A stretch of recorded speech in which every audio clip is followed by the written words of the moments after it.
여러분은 왜 대한민국 배달용 이륜차의 대명사가 혼다의 PCX가 되었는지 알고 계신가요? 하하, 안녕하세요. 바이크 가이드 시청자 여러분. 이륜차와 관련한 다양한 소식을 전하는 위클리 바이크의 김수연입니다. 라이더 여러분들 다들 다양한 이륜차를 타고 계실 텐데요.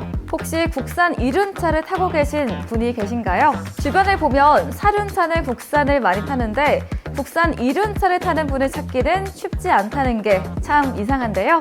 그런데 사실 우리나라는 과거에 이륜차를 수출하기도 할 정도로 이륜차 제조, 생산의 진심이었다고 합니다. 그런 국산 이륜차가 어느새 유상 운송용 소형 이륜차 일부를 제외하고는 거의 사라지게 된 데에는 여러 가지 사연이 있다는 거 혹시 알고 계신가요?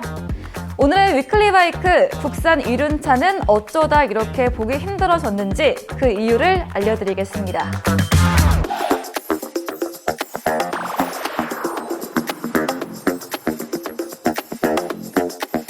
우리나라 이륜차 역사를 말하기 위해서는 기아 산업을 빼놓을 수 없는데요. 자동차로 유명한 그 기아가 맞습니다. 1959년부터 일본의 동양공업, 지금의 마츠다로부터 반조립 형태로 부품을 수입하여 3륜차를 생산하기 시작한 기아 산업은 1962년 일본의 혼다로부터 슈퍼커브의 부품을 수입해 C100을 생산하기 시작했는데요. 이것이 바로 우리나라에서 최초로 생산된 이륜차입니다.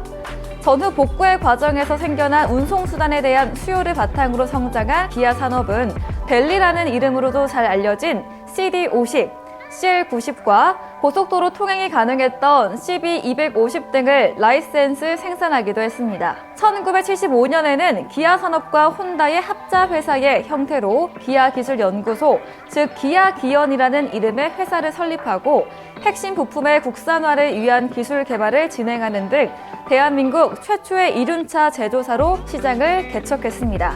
하하, 기아기연의 독점 형태로 이루어져 있던 이륜차 사업 분야에 1978년 이후 여러 회사들이 도전장을 내밀며 대한민국의 이륜차 시장은 활기를 띠기 시작했습니다. 1978년에는 대림공업이 일본 호다카의 생산시설을 인수, 한국 제너럴 모페드 공업이 이탈리아 미나렐리로부터 기술 제휴를 받아 이륜차를 생산하기 시작했고 1980년에는 효성이 스즈키와 기술 제휴를, 동양전기가 독일 작수로부터 부품 수입을 통해 이륜차를 생산하기 시작했습니다. 또한 1981년에는 마신산업이 피아지오와 제휴하여 무려 베스파를 국내에서 생산하기도 했습니다. 그러나 동양전기는 1982년, 한국 제너럴 모페드 공업은 1983년 재정난을 견디지 못하고 생산을 중단하였고 마신산업도 83년 겨울에 1차 부도, 87년 여름에 2차 부도를 내며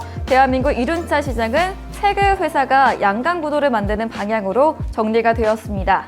하하, 3개 회사인데 왜 양강부도가 되었는지 그 이유를 설명하기에 앞서서 저희 바이크 가이드는 정치적 성향을 띠지 않으며 대한민국 이륜차 제조사들의 역사적인 사실관계를 다루고 있다는 점 미리 말씀드립니다.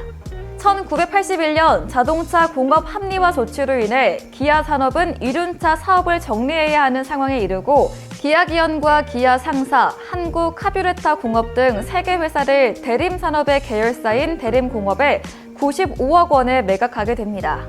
앞서 1979년 기아기연은 혼다와의 합작을 해제하고 기술 제휴만 유지하는 독자 경영 체제에 돌아가며 이륜차 사업을 발전시켜 나갔고 1980년 말 이륜차 내수 시장에서 기아기연이 약 70%의 점유율을, 대림공업은 5에서 10% 내외의 점유율을 보이는 상황에서 이 같은 통합 조치로 인해 기아는 어쩔 수 없이 이륜차 산업에서 손을 뗄 수밖에 없었던 것인데요. 예상 외우 호재를 맞은 대림은 과거 기아기연과 혼다와의 기술 제휴 및 라이센스 생산권을 승계하면서 기아 혼다의 뒤를 잇는 대림 혼다 브랜드로 이륜차를 생산하기 시작했습니다. 한편 효성은 1980년 스즈키의 GP125를 생산하며 이륜차 시장에 진입하였으며 기아기원의 이륜차보다 높은 스펙을 무기로 합리화 조치를 전후하여 약 45%가량의 시장 점유율을 확보하는 상황에 이르게 됩니다. 이러한 과정을 거치며 1980년대 이후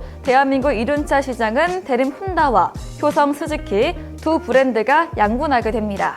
다하 1970년대부터 시작된 한강의 기적을 시작으로 삼저 호황을 통한 경제 성장 등 대한민국의 경제는 지속적으로 성장했고 이로 인해 대림과 효성은 1980년대 내내 지속적인 신차 도입과 시장 다변화를 통해 대한민국 이륜차 시장의 르네상스를 일구게 됩니다. 80년대 중반까지는 일본의 차량을 거의 그대로 생산하던 양사는 1980년대 후반이 되면서 다양한 라인업을 국내 사정에 맞게 개량해서 도입하는 등 여러 방면으로 발전하게 되었습니다. 이러한 발전의 바탕으로 90년대 초반에는 효성의 엑시브, 대림의 데이스타 등 현재까지도 국산 이륜차에 있어서 상징적인 모델들이 등장하며 대한민국 이륜차 시장은 황금기를 맞이했고 1997년 드디어 연 판매 대수 30만 대를 돌파하며 성장세를 이어가는 듯 보였습니다. 그러나 1997년 12월 대한민국은 외환 위기를 맞이하게 되었고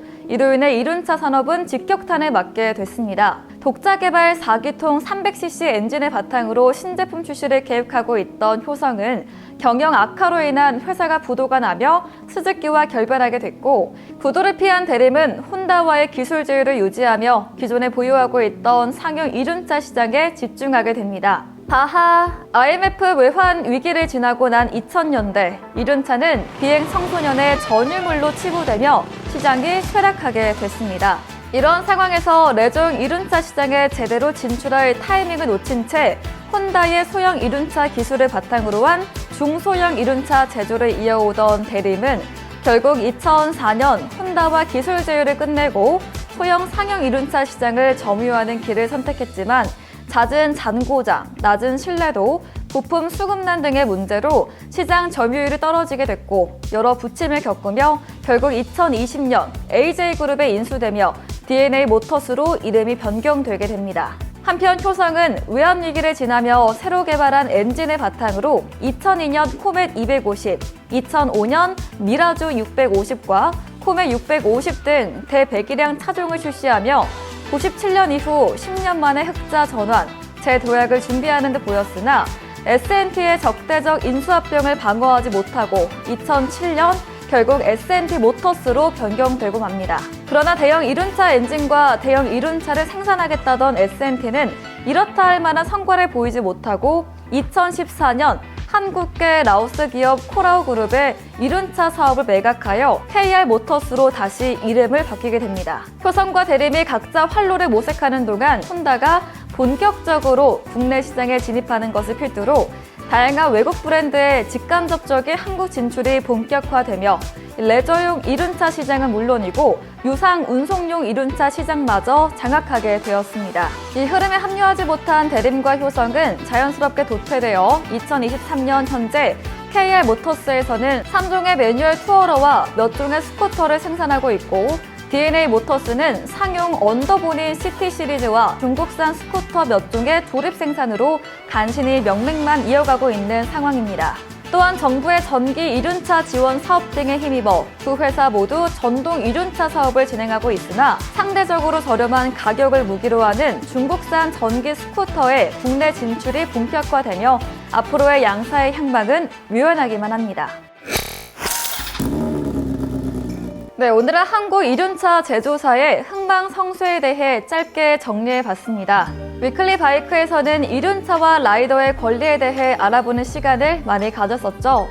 이륜차에 관련한 법률과 제도가 개선되기 위해서는 이륜차에 대한 대중의 시선, 그리고 이륜차 라이더 스스로의 자성과 준법화는 태도도 물론 중요하겠지만 관련 업체가 목소리를 내고 주도적으로 법률 개선에 대한 필요성을 표출하는 것 또한 매우 중요하다고 생각합니다. 사륜차에 대한 규제와 법률이 세밀하게 다듬어지고 개선되어가는 과정에서 자동차 제조사들의 목소리가 영향을 끼쳤듯이 말이죠. 그런 점에서 미루어 보았을 때 대한민국 이륜차 제조사의 성장의 길목에 있었던 큰 사건들과 그로 인해 국산 이륜차를 길에서 볼 수 없게 된 현실이 참 뼈아프게 느껴지는 것 같습니다. 이번 회를 준비하며 참고한 자료들은 더보기란에 출처를 표기했으며 시간 관계상 제대로 다루어드리지 못한 내용들이 많으니까요. 관심 있으신 분들은 꼭 원문을 읽어보시는 걸 추천해드립니다. 마지막으로 영상을 보신 구독자분들 중 국산 이륜차에 대한 추억할 만한 에피소드가 있으시다면 댓글로 남겨 공유해주시면 감사하겠습니다. 지금까지 바이크 가이즈의 김수연이었습니다. 다음 주에도 더 재밌고 유익한 소식으로 돌아오도록 하겠습니다.